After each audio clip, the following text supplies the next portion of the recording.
Hello everyone and welcome back to Coronavirus Corner.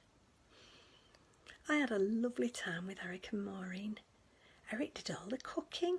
We had pork chops and chicken and sausage, and Maureen made a lovely salad and a pavlova. Oh, what a treat. There's nothing like the smell of a barbecue, is there? It took me right back. Charlie used to do a lovely barbecue. Of course, that was before I realised where he was getting his sausage. Maureen's decided she fancies a lilac theme, so we were looking at dresses for when we can go shopping again. Eric says he'll wear a matching tie, and Maureen says she's going to ask Charles not to wear purple because it'll clash. She said, "It must be awful for bishops with high blood pressure because they must look angry all the time if they're in purple." I don't know where she gets her thoughts from. I remember one day in Mr. Mallam's class, he spotted her daydreaming, and he said, "Now then, Maureen, what's going on in that little head of yours?" And she said, "Cows, Mr. Mallam. I was just thinking about how many cows you could get in a lift, and whether they could go on an escalator if you couldn't get them in the lift." He couldn't speak for laughing. Bear in mind, this was RE, not maths. He'd been talking about animal sacrifices, and Maureen couldn't bear it, so she was imagining how you could rescue cows from the top of a mountain. I don't know where she thought the lifts and escalators would go. But then Maureen's always thought big. It was her who told Eric to go to university. He was dithering, and she told him to go, so he went.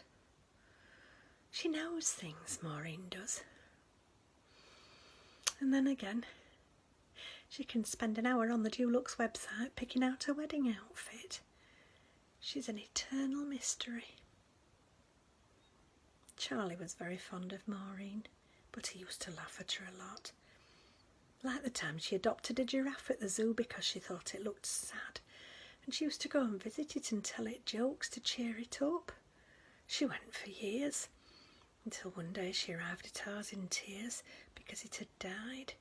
And she sobbed and sobbed, and then she said, "How will they fit its neck in a coffin?" And Charlie had to leave the house because he was laughing so hard, and we could still hear him down the road. Nobody's leaving the house in Leicester, are they? The mayor broke the lockdown rules, and he was photographed on a ladder halfway up his girlfriend's wall.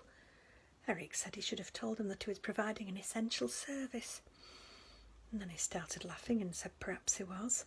And Maureen said, "Oh, what?" and did that little face again, and we were crying with laughter. She gets that a lot. She just smiles, and it makes it worse because you can see her wondering what she said, and it sets you off again. Oh, she's priceless. Today's sensible tip is, think big. Imagine all this being over. Picture living a normal life again. Either it'll somehow help make it happen, or at least you'll feel a bit more positive.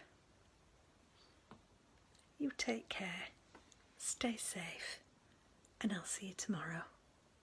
Bye-bye.